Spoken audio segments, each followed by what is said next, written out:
Bienvenue à tous dans notre Zoom, aujourd'hui en compagnie de Sylvain Roussillon. Bonjour monsieur. Bonjour, bonjour à vous. Sylvain Roussillon, vous êtes le président de l'ICEP. Oui, c'est ça, oui. De école fondée par Marion Maréchal, mais ce n'est pas pour évoquer l'ICEP que vous venez aujourd'hui.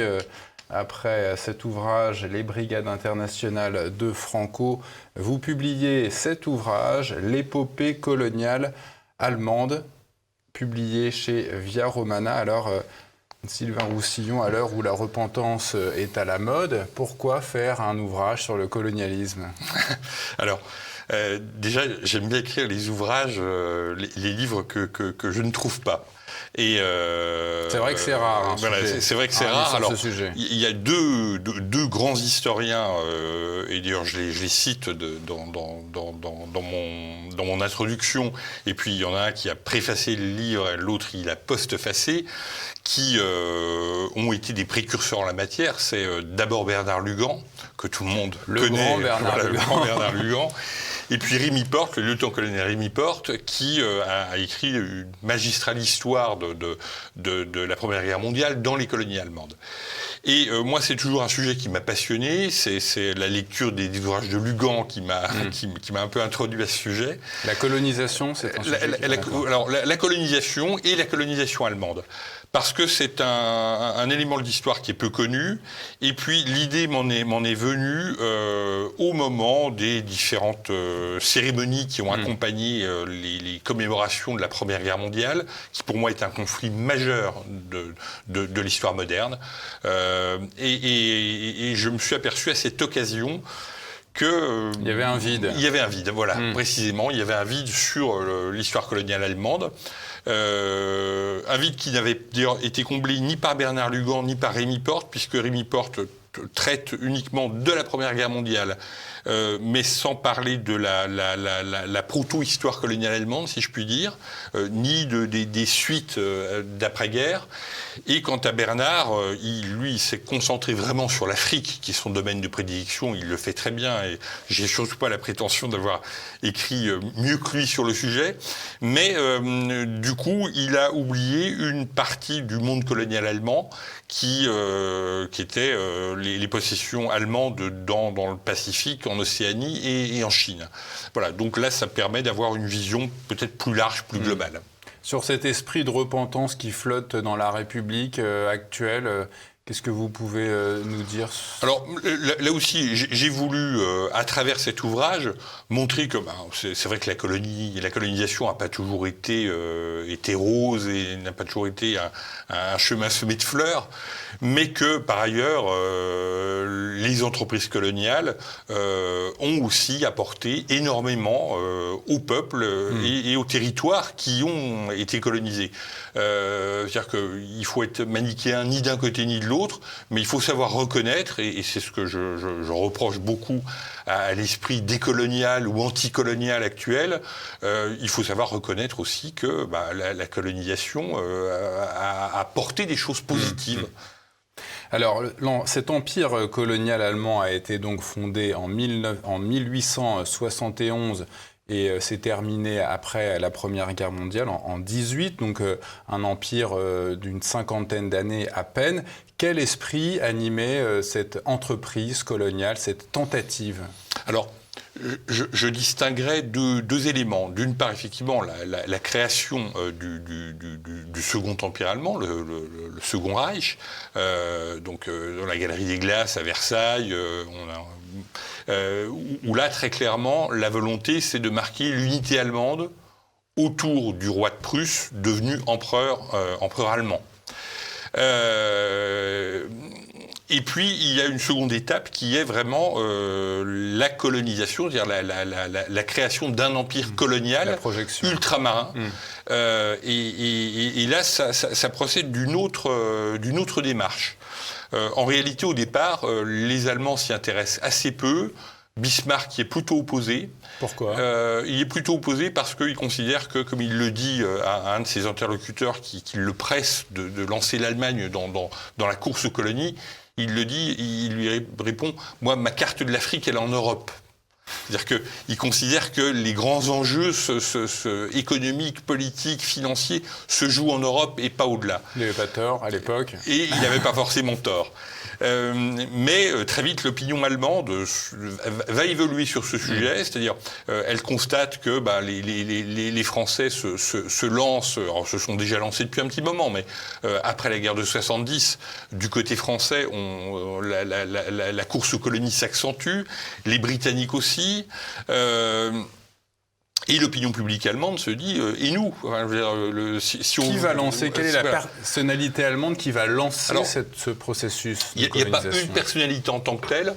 Il se trouve qu'en fait, il y a, à partir de 1883-1884, il y a un certain nombre de sociétés commerciales allemandes qui commencent à négocier des comptoirs sur les côtes africaines ou ailleurs.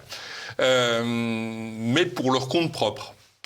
Et l'État se dit, il y a peut-être un moyen de faire un petit billet là-dessus. Alors c'est même un peu plus compliqué que ça, c'est-à-dire que les Britanniques et les Français, mais surtout les Britanniques, voient ça d'un très très mauvais œil et commencent à envisager l'expulsion manu militari de ces sociétés commerciales.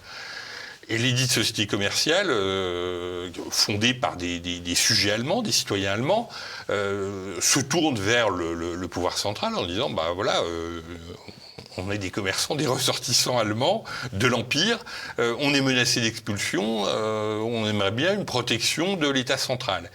Et Bismarck commence à fléchir à ce moment-là, il a cette formule qui caractérise bien l'état d'esprit dans lequel se constitue l'empire colonial allemand, c'est le drapeau suit le commerçant. C'est-à-dire que les sociétés commerciales s'installent, et puis si elles ont besoin de la protection de l'État, l'État leur accorde. Mais c'est pas l'État qui fait en premier la démarche de coloniser. Alors faisons un peu de géographie, c'était quoi les territoires conquis par l'Allemagne ? Alors, en 1914, les territoires qui sont les colonies allemandes sont répartis en 7 entités administratives différentes, 4 en Afrique, qui sont le Togoland, le Cameroun, le sud-ouest africain, aujourd'hui, pour faire simple, la Namibie, et l'Ost-Africa, là aussi, pour faire simple, la Tanzanie, moins Zanzibar, plus le Rwanda et le Burundi. Voilà, pour l'Afrique. Et Pacifique. En Pacifique, il y a ce qu'on appelle la Nouvelle-Guinée allemande, donc avec une partie importante de l'actuelle Nouvelle-Guinée, plus une myriade d'îles, les îles Marshall, les Palau, les Carolines, etc., qui maintenant sont soit sont partie intégrante de la Micronésie, soit sont indépendantes, soit sont sous accord particulier avec les États-Unis, je pense par exemple au Palau. Et puis une entité à part qui s'appelle les Samoa allemandes, qui était une colonie à part entière, avec son administration propre. Et puis un peu plus haut, et ça c'est intéressant, c'est le comptoir de Kiautschou en Chine. Alors ça, c'était des petits territoires, ceux-là encore. Voilà, le Kiautschou, c'est un petit territoire, c'est le plus petit territoire allemand. C'est un petit peu le Hong Kong des Allemands à l'époque. Avec à peu près le même statut, d'ailleurs un bail amphithéotique de 99 ans. C'est-à-dire, il y avait des casinos, il y avait des... Alors, pas à ce point-là, mais en tout cas, les Allemands avaient voulu en faire une cité modèle. À l'origine, c'était qu'un simple village de pêcheurs. Et surtout la plaque tournante commerciale pour toute cette partie du nord de la Chine, ce qu'ils sont d'ailleurs à peu près arrivés à faire. Cette enclave de Kiautschou était d'une part ce qu'on appelle une Musterkolonie, c'est-à-dire une colonie modèle, qui a très vite capté une bonne partie du commerce maritime occidental à destination ou en partance de Chine. Et quand je dis que c'est une colonie modèle, c'est que le fondateur de la République chinoise, Sun Yat-sen, a eu l'occasion de visiter ce territoire, et alors qu'il était encore sous contrôle allemand, et s'est exclamé voilà, réussite. La Chine du futur est là. C'est-à-dire il était épaté. La Chine du futur est allemande. La Chine du futur est allemande. C'est un peu ça. Très séduit par l'expérience allemande sur place, qui était une expérience d'ailleurs qui savait, et ça s'est vu dans d'autres colonies allemandes, qui savait à la fois imposer un ordre allemand, et puis tout en respectant un certain nombre de coutumes, de traditions, voire de droit local, en jouant un petit peu sur les équilibres avec les populations. On va y revenir dans un instant. J'aimerais savoir avant, Sylvain Roussillon, comment, dans quel contexte sont réalisées ces conquêtes ? Alors, comme je le disais, la plupart de ces conquêtes se réalisent, alors je ne parle pas de révolte ultérieure, je parle des conquêtes en tant que telles, se réalisent de manière complètement pacifique. Il n'y a pas de résistance, de mort Alors, dans l'immédiat, non. La prise en main par l'autorité allemande suit en fait une prise en main par une autorité commerciale. Et généralement, cette phase-là s'est passée de manière très calme. Il y a eu très peu de résistance. Les choses. Ça, c'est vu du côté allemand ou c'est vu du côté africain c'est vu de tous les côtés. En fait, grosso modo, les sociétés commerciales allemandes arrivaient. Prenaient contact avec le chef, le roi, le sultan local, quel que soit le titre qu'il se donnait. Nouer un accord commercial avec lui et puis ensuite se mettait sous la protection de l'État allemand. Donc jusqu'à cette phase-là, il n'y avait pas trop de difficultés. Les difficultés sont apparues essentiellement dans deux territoires. Le sud-ouest africain, c'est-à-dire l'actuelle Namibie, avec la révolte des Herero. Vous avez vu que récemment, le gouvernement allemand... Bernard Lugan en parle dans sa postface. A présenté ses excuses, etc. Parce que c'est vrai que la répression qui a suivi le soulèvement des Herero a été particulièrement violente, a été très dure. Alors, il faut savoir que là aussi, on a écrit et dit beaucoup de choses sur la révolte des Herero et la répression. C'est vrai que la répression a été absolument terrible. Il est vrai que, par contre, on dit peu de choses sur le soulèvement des Herero, qu'on présente souvent comme un mouvement de libération avant l'heure. En réalité, le soulèvement des Herero intervient au moment où les Herero étaient un peuple guerrier et esclavagiste. Et le soulèvement des Herero intervient au moment où les Allemands décident de mettre fin à l'esclavagisme pratiqué par les Herero sur d'autres tribus. D'accord, plus dans les terres Voilà, notamment la tribu des Damara qui servait de cheptel à esclaves aux Herero. Et il est arrivé à un moment, alors il y avait eu d'autres frictions autour de points d'eau, etc., mais l'élément déclencheur, c'est celui-ci. C'est l'autorité allemande dit, écoutez, on va abolir l'esclavage sur ce territoire du sud-ouest africain, et les Herero le prennent mal parce que ça touche au fondement même de leur mode de fonctionnement et même de leur économie, qui est une économie servile. Et à partir de ce moment-là, oui, on rentre dans un engrenage de résistance, d'armement, de soulèvement. Et les Allemands ont d'ailleurs très peur sur le moment. Il y a eu l'Allemagne est quand même assez peu implantée. Le soulèvement est d'ampleur. Les Allemands craignent à un moment d'être jetés à la mer. Et la réaction violente et certains emploient le terme de génocidaire est liée aussi à la peur qu'ils ont eue d'être éradiqués de ce secteur-là. Donc voilà pour le premier gros mouvement de résistance, mais qui vient bien des années après la prise en main, puisque la prise en main du territoire, c'est 1884-85, et le soulèvement a lieu en 1905. Donc on n'est pas dans les premiers temps de la colonisation. Et puis, il va se produire à peu près la même chose dans l'Est africain, où là, on a traditionnellement ce secteur est rasié par des marchands d'esclaves arabes qui expédient leur cargaison. Dans l'Est africain jusqu'en Tanzanie, Burundi, exactement, Rwanda, oui, tout à fait. D'accord. Ils descendaient aussi bas. Ils descendaient aussi bas parce que Zanzibar était à l'époque un sultanat qui était un sultanat dirigé par un prince qui venait d'Oman. Donc on est vraiment sur... il descendait aussi bas.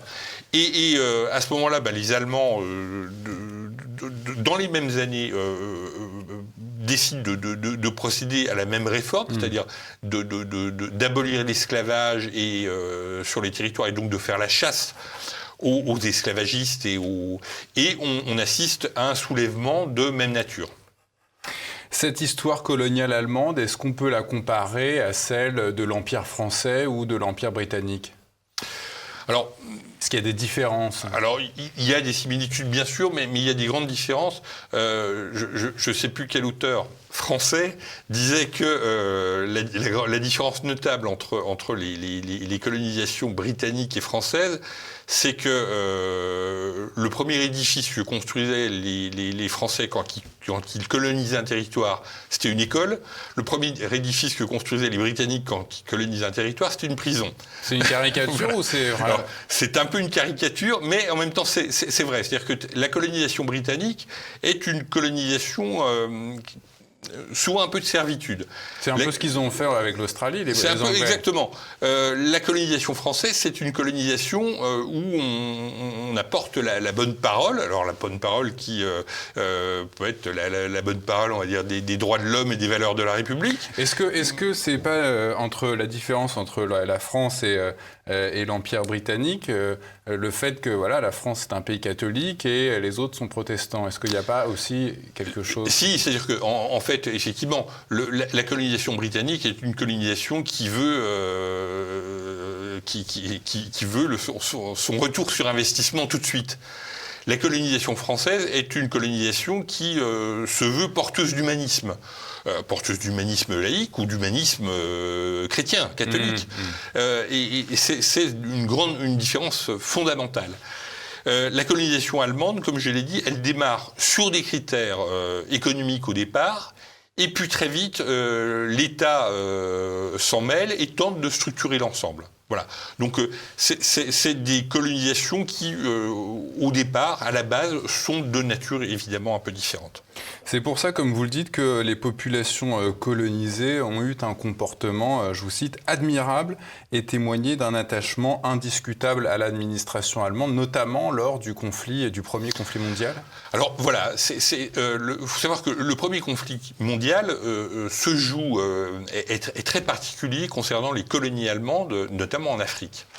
Parce que très rapidement, dès le premier mois de la guerre, dès le mois d'août, ces colonies, avec la conquête du Togo, qui est extrêmement rapide, mais la conquête du Togo est stratégique, parce qu'au Togo, il y a la seule station de radio allemande qui capte les émissions de Berlin et qui peut ensuite diffuser l'information sur le reste des colonies.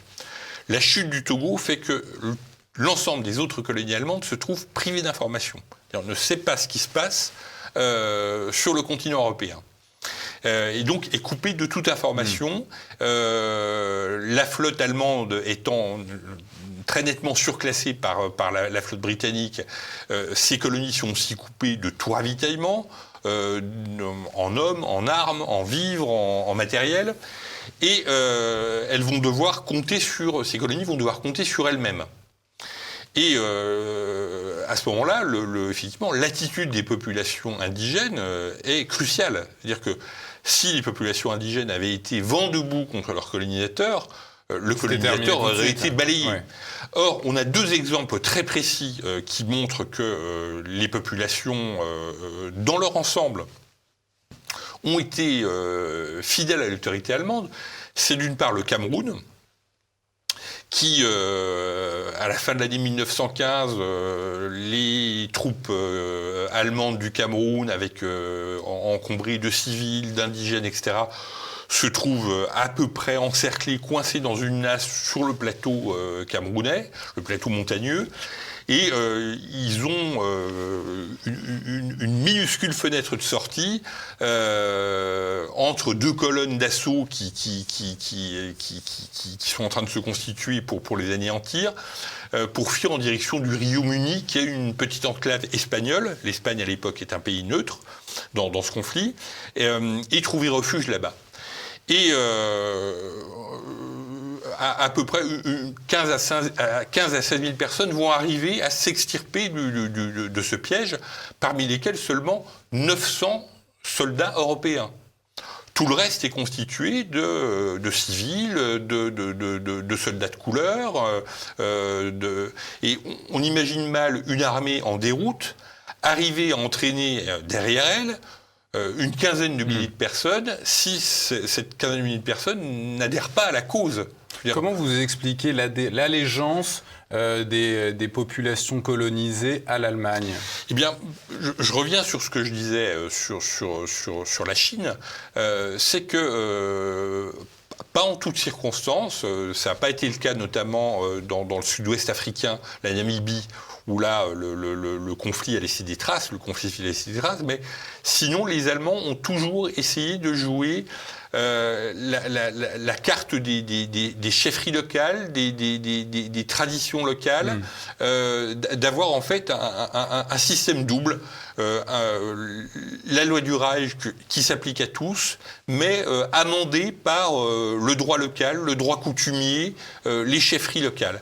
Et dans le cas du Cameroun, par exemple, on voit très bien, il y a beaucoup de chefs du Nord qui sont restés fidèles aux Allemands, y compris après 1918, à tel point que la France a dû en détrôner un certain nombre qui, malgré la défaite de l'Allemagne, malgré le passage de ces territoires sous mandat français, continuer à afficher un soutien, une nostalgie à l'égard de l'Allemagne. On a encore des Africains aujourd'hui qui parlent allemand.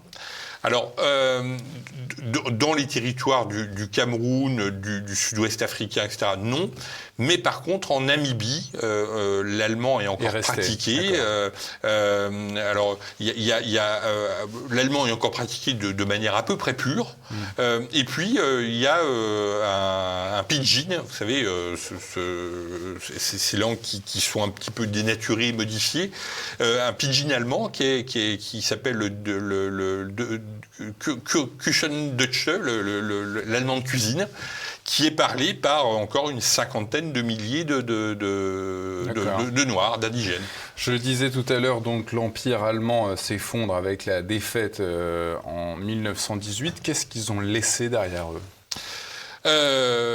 Alors, ils n'ont pas forcément laissé de mauvais souvenirs. Je parle structure. Structurellement. Alors, pour l'Afrique, c'est un peu compliqué parce que la colonisation africaine était balbutiante. Mais par contre, on trouve des traces très nettes en Chine et en Océanie. En Chine, la plupart des bâtiments élevés par les Allemands sont encore là. Je veux dire, le palais du gouverneur est encore là. Alors, je ne sais pas si vous êtes un amateur de bière, et notamment un amateur de bière dans les restaurants chinois. Mais dans les restaurants chinois, on se sert de la Tsingtao. Et la Tsingtao, c'est quoi? C'est des brasseries allemandes. La brasserie allemande installée à Tsingtao, qui était la capitale administrative de la colonie de D'accord, souvenir. Souvenir, la Tsingtao, qui est connue universellement dans tous les restaurants asiatiques, elle trouve son origine dans la première brasserie créée en Chine en 1909 par les Allemands. Et dans le souvenir collectif de ces populations colonisées? Alors, dans le souvenir collectif... C'est plutôt positif ou... Alors, dans le cas du Togo, je dirais que la colonisation a été trop rapide, même si il existe, il faut le noter, une chambre de commerce germano-togolaise qui fonctionne, qui a été inaugurée il y a 2 ou 3 ans. Il y a un certain nombre de mouvements nationalistes au Cameroun qui souhaiteraient qu'on revienne à l'appellation allemande, Cameroun. Avec le K? Voilà, avec le K et le UN à la fin. Dans le sud-ouest africain, il subsiste. Alors là, il subsiste aussi un patrimoine architectural. Dans certaines villes du sud-est africain, vous avez des maisons à croisillons. Vous pouvez rentrer, commander une choucroute et voilà. Donc là, il reste quelque chose. Et puis dans le cas de l'Est africain, l'Ostafrika, alors je vais donner une petite anecdote parce que c'est la colonie certainement, je ne dis pas la plus intéressante, mais c'est celle qui a tenu le plus longtemps puisqu'elle a tenu même après l'armistice du 11 novembre. Oui, parce qu'ils n'avaient plus la télécommunication, donc je crois que l'officier en charge a mis plusieurs jours à savoir le général Lettow-Verbock remporte la dernière bataille de la Première Guerre mondiale le 12 novembre 1918. Alors lui, c'est le général invaincu. Et là aussi d'ailleurs, comment expliquer sa longévité en 4 ans de guerre si, à minima, les populations indigènes ne l'avaient pas soutenu? Comment expliquer que cette petite troupe itinérante ait pu tenir sans l'appui des populations indigènes? C'est impossible. Enfin, n'importe quel spécialiste en guérilla... Il a été soutenu. Et il a été soutenu. Et il a été soutenu, on le sait d'autant plus que lorsqu'il est mort, dans les années 60, ça a été pour les Allemands l'occasion de redécouvrir une partie de leur passé colonial, avec une très grande surprise, puisqu'ils ont vu arriver, pour les obsèques de ce général, un certain nombre d'anciens combattants africains, noirs, qui, sur leur propre denier, avaient payé leur billet d'avion pour assister aux obsèques de leur ancien général. Et cet ancien général s'était battu toute sa vie pour que les arriérés de soldes soient payés à ses troupes indigènes. Et à ce moment-là, au moment de sa mort, un ministre allemand qui était fils d'un ancien combattant des guerres d'Afrique a décidé de reprendre le dossier. Et il a décidé d'indemniser les survivants. Sauf que comment retrouver les survivants quand les archives ont été balayées, ou l'état civil, voilà. Et dans un premier temps, donc, il y a une mission militaire et parlementaire allemande qui est partie dans les années 60, fin des années 60, en Tanzanie, et qui a dit, bon ben voilà, tous les gens qui pourront venir en présentant une pièce d'uniforme, morceau de ceinturon, un bouton, on considérera que c'est d'anciens combattants, on les indemnisera. Et puis il y a quelques voix qui se sont élevées en disant, bah oui, mais enfin, il y en a certains qui revendiquent d'avoir combattu aux côtés des Allemands et qui n'ont pas de preuves. Et c'est un officier allemand qui a eu l'idée, qui a dit, bon, bah écoutez, on va procéder au drill. Donc, vous savez, le drill, c'était l'entraînement militaire, présenter armes, garder à vous. Est-ce que vous avez des souvenirs de ces réflexes? On va les faire passer au drill. Il y avait 500 volontaires à peu près. On va les faire passer au drill avec les ordres en allemand. Et il n'y a pas eu un seul recalé. Et l'ensemble ont été indemnisés. Mais ce qui explique aussi, et c'est aussi, je trouve, une belle illustration de la fidélité des années après, parce que là, on est dans les années 60, de ces combattants africains. Sylvain Roussillon, votre ouvrage que nos téléspectateurs pourront retrouver sur la boutique officielle de TVL, c'est l'épopée allemande avec une préface, un avant-propos de Rémi Porte et une postface de Bernard Lugan, habitué de TV Liberté. Merci, monsieur. Merci à vous.